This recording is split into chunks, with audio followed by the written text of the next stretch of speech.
first impression of Damascus is one of surprise as we notice the modern appearance of the Sariah Square in the center of the city. But our opinion soon changes as we step a few paces away. Of the 300,000 inhabitants, about 80% are Muslims, and there are naturally many places of worship. The largest and most important, the Mosque of Umayyads, is open not only to the faithful, but to the non-believer as well. All must remove shoes before entering.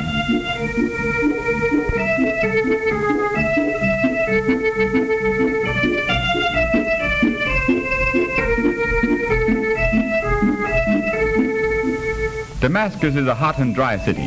The many vendors of cool sweet water do a thriving business.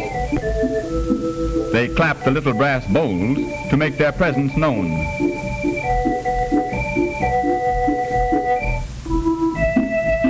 At this open-air grill, tasty tidbits of goat are served. Perhaps not sanitary, but no doubt to the Damascans very delicious. Cheap soap, but from the appearance of the people there's little demand for it. Syrian oranges are delicious and inexpensive too. They are sold by weight, and a dozen large ones cost only a few pennies.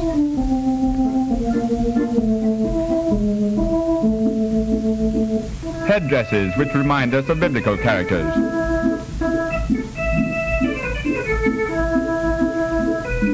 A new rug from Persia. And here's another way to display a rug. An auctioneer, carrying it over his shoulders, solicits bids as he walks about. Damascus is at the end of the caravan routes from Persia and Mesopotamia. During the day, many camel trains from the east enter the city and trail through the winding streets. The narrow bazaar streets are covered by high arched metal roofs. The name of this one is familiar to all of us, the biblical street called Straight. We stop at a small outdoor bakery, for the strange manner in which bread is baked interests us. The ball of dough is twirled. When it is large enough, it's placed over a pillar and thrust into the oven. A gentle pat causes it to cling to the hot walls, and the pillar is removed. The handful of straw is for the fire. Let's watch it again. No, the baker's not wearing gloves.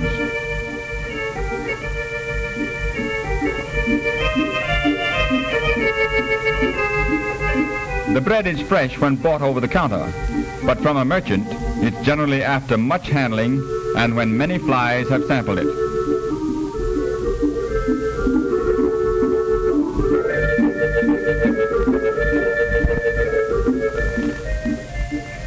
Damascus has long been famous for its many oriental coffee houses, where men gather in the evening and smoke the nargileh, a Turkish water pipe.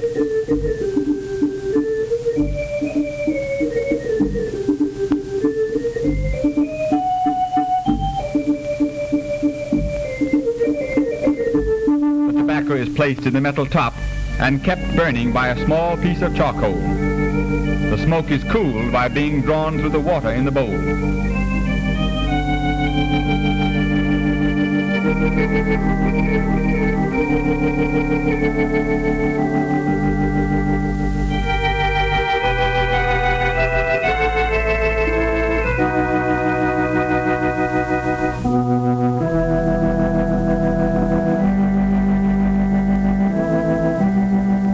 We look upon the walls of old Jerusalem, walls which have been destroyed and rebuilt many times.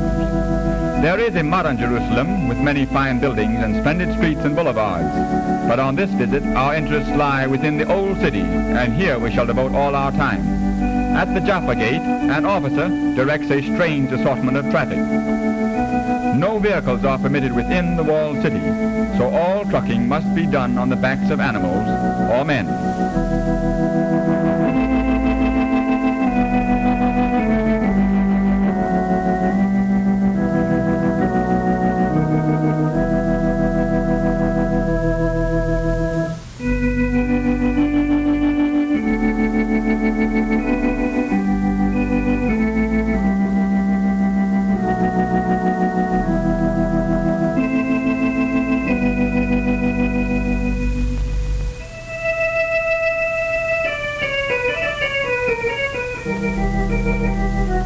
The finest gate of Jerusalem is the Damascus gate in the north wall, so named because through it passes the old road to Damascus. Beneath the gate, a man of the desert reads fortunes in the sand.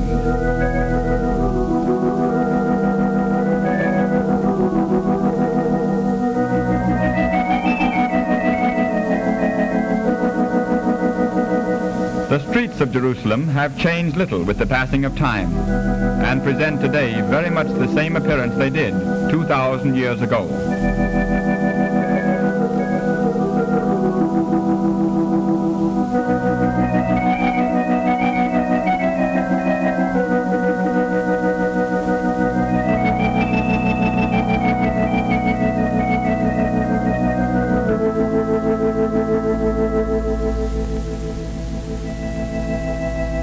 The narrow David Street is the chief business thoroughfare of the old town. It leads from the Jaffa Gate down one of the hills upon which the city is built and ends at the west gate of the Haram Sharif.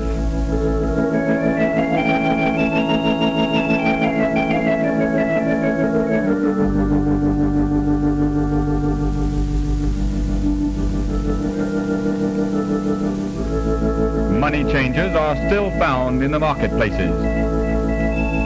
Small boys with large baskets act as messengers, and for a few pennies carry packages for shoppers.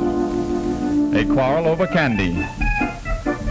It's going to end with smiles when they notice someone from whom they can beg bakshish, a gift.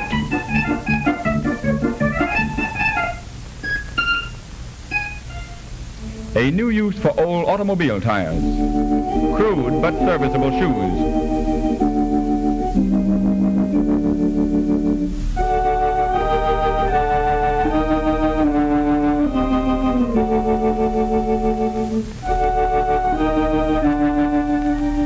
Many of the streets of Jerusalem are vaulted, dark and dirty.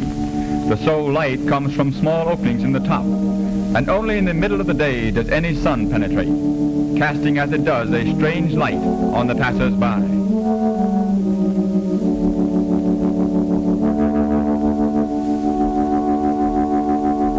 Jerusalem, sacred to the three chief religions of the world, is one of the holiest of cities. To the Christian, the Mount of Olives, where is the Garden of Gethsemane, the Via Dolorosa, route of suffering over which Christ is said to have borne the cross from Pilate's house to Golgotha, and the Church of the Holy Sepulchre are shrines. To visit the tomb of Christ, we enter first the courtyard of the church that still has the foundation pillars and massive walls built by the Crusaders. Beneath the dome in the center of the rotunda is the chapel of the Holy Sepulchre. Over the housetops of the city we see the Haram Sharif, the ancient site of the Hebrew temple, and now a shrine of the Mohammedans. To reach it we pass first along the street of the Christians and then down the lower end of David Street. On our way to the noble sanctuary, we recall that on its site King David erected an altar, King Solomon built his palace and temple, King Herod built a third temple, and Justinian a basilica to the Virgin Mary. Today the site belongs to the Muslims, where stands the famous Dome of the Rock, also called the Mosque of Omar, that covers the stone from which Muhammad is said to have been carried into heaven by his miraculous steed, Buraq. From here we pass along a narrow street to another place of sanctity. The Jews, who never enter the Haram proper for fear of desecrating the Holy of Holies, come here to its walls, which are said to be part of the foundation of Solomon's temple. Since the Middle Ages they have come from all over the world to this, the wailing place, and have stood before these stones to pray and to lament the downfall of Jerusalem, the venerable capital of the Israelite Empire.